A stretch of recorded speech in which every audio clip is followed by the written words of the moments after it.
क्या public place पर religious practice से क्या इस पर किसी तरह की पाबंदी है? क्या वो गैर कानूनी है? पाबंदी तभी आ सकती है जब कोई शांति का कोई यानी गड़बड़ कोई उससे बनती नहीं है।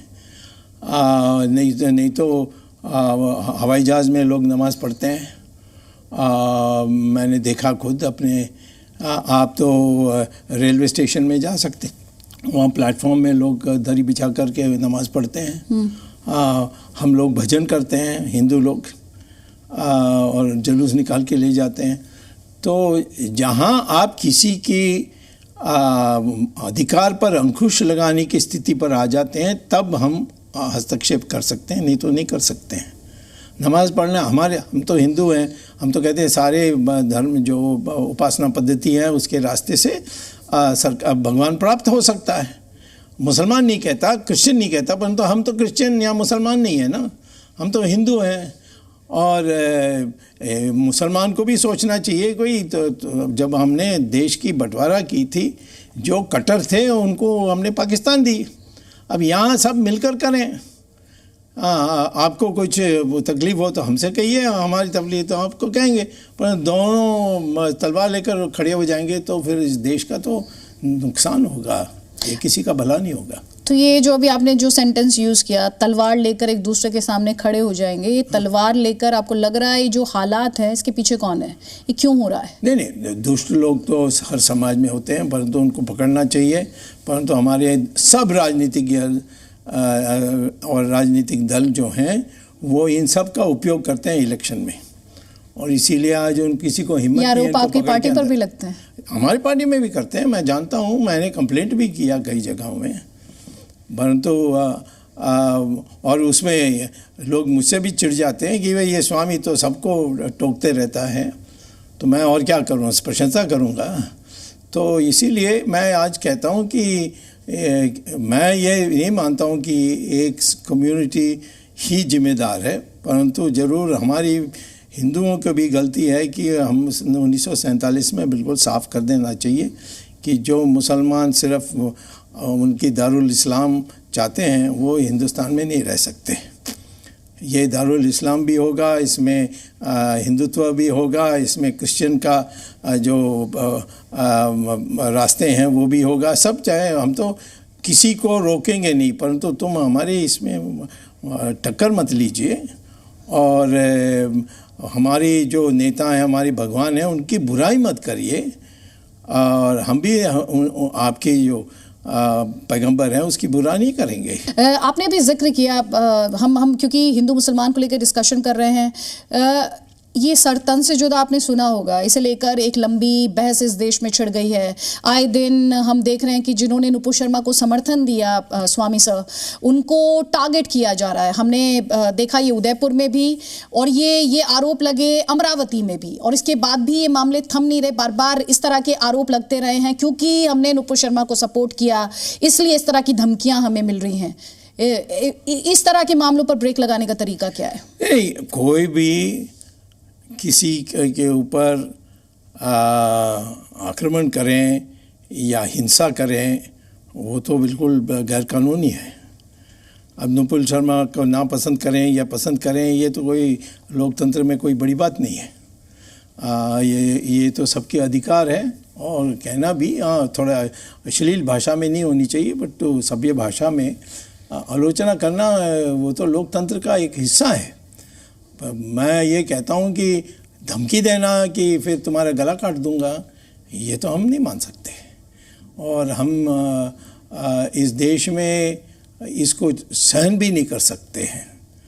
और मैं ये कहता हूँ कि जो भी तलवार उठाएगा या लाठी उठाएगा या और कुछ हिंसा का काम करेगा, उसके साथ यानी सख्त कार्रवाई करनी चाहिए, और उनका फ़ायदा उनको साथ अपने राजनीतिक दल में नहीं लेना चाहिए। आपको लगता है, ऑनेस्ट ओपिनियन आपकी, कि इस देश में रिएक्शनरी एलिमेंट्स जो हैं वो तेज़ी से बढ़ रहे हैं? पहले तो जो भी मैं कहता हूँ ऑनेस्टली कहता हूँ। Yeah, I know. That's why I enjoy talking to you. देखिए, रिएक्शनरी तो कम्युनिस्टों का शब्द है, मैं उसका उपयोग नहीं करूँगा। मैं कहूँगा कि रिटेलिएशन, यानी हर चीज़ के लिए बदला, इससे बदला तो आखिर में हो सकती है। हम बदला नहीं लेना चाहिए ऐसा तो नहीं कहते, परंतु मैं कहता हूँ कि जब सब फेल हो गया तब बदला के रास्ते पर उतर सकते हैं। परंतु क्यों होना चाहिए सब, ये तो सब हम बातचीत से कर सकते हैं। मैं तो कहता हूँ कि 90% जो मुसलमान हैं वो तो सब, मैं जो देखता हूँ वो हमारे जैसे ही हैं। वो भी यही चाहते हैं कि शांति होनी चाहिए, ताकि वो जो आर्थिक की जगत है या पत्रकार बने हैं, इस सब में ये उनको डर नहीं होना चाहिए कि भाई मैं आऊँगा तो मुसलमान के नाम पर मुझ पर कुछ आक्रमण होगा। तो इसके लिए तो सरकार और विपक्ष दोनों का एक जिम्मेदारी है। आपने आपसी बातचीत का जिक्र किया, ज्ञानवापी को लेकर जो डिबेट छिड़ी, आपको लगता है उसका समाधान भी आपसी बातचीत से संभव है? ये जो अभी चल रहा है ना, जी, वो तो उसका तो कोई अर्थ ही नहीं है। मैं क्यों नहीं, मुझे नहीं पता है कि क्यों चल रहा है, क्योंकि नरसिम्हा राव काल में एक विधि पास हुआ था, प्लेसेस ऑफ वर्शिप, हाँ 1991। उसके अनुसार राम जन्मभूमि को छोड़कर बाकी सब जो खड़ी थी या थी 1947 में वो बने रहेगी, उसको कोई छू नहीं सकता। वो उसको मैंने चुनौती दी है सुप्रीम कोर्ट में, क्योंकि वो अनकॉन्स्टिट्यूशनल है। परंतु हिंदुओं में भी जो समझदार हिंदू हैं, जो ज्ञानी हैं, जो पूजनीय हमारे साधुगण हैं, ये सब बैठ करके ये तय किया था कि जहाँ एक ऐसी जगह है कि और कोई जगह नहीं बन सकती है, तो उसको हम दोबारा बनाएंगे। जैसे राम मंदिर, राम पैदा हुए वहाँ ही हुए, कहीं नहीं और हुए। देश में अनेक राम मंदिर हैं, परंतु वो मंदिर राम जन्मभूमि नहीं है। तो उसमें मंदिर को तोड़कर मस्जिद बनाई गई, इसमें कोई संदेह भी नहीं है। और इसके लिए कोर्ट में हम लड़े, कोई बात नहीं, परंतु मुसलमान को भी कहना चाहिए था कि क्योंकि मस्जिद तो कहीं भी बन सकती है। मस्जिद को तो आप यहाँ भी एक चादर लगा करके आप नमाज़ पढ़ सकते हैं। तो इसीलिए मुसलमान को तो आगे आकर कहना चाहिए था कि कितना, जो लगभग मेरी जो कैलकुलेशन उसके अनुसार 40,000 मंदिरों को तोड़े गए थे। जी, उसी सवाल पर आ रही हूँ। अब आपको लगता है उन जिन मंदिरों को तोड़कर मस्जिदें बना दी गई, हाँ, उसके स्वरूप को बदला जा सकता है? ना, बदला की जरूरत नहीं है, सिर्फ वहाँ जहाँ और कोई विकल्प नहीं है, माने राम पैदा हुए और कोई जगह नहीं है, यहीं हम बनाएंगे मंदिर। कृष्ण जन्मभूमि वहीं मथुरा में उस जगह में हुई है जहाँ मस्जिद खड़ी है, उसको हम कृष्ण मंदिर बनाएंगे।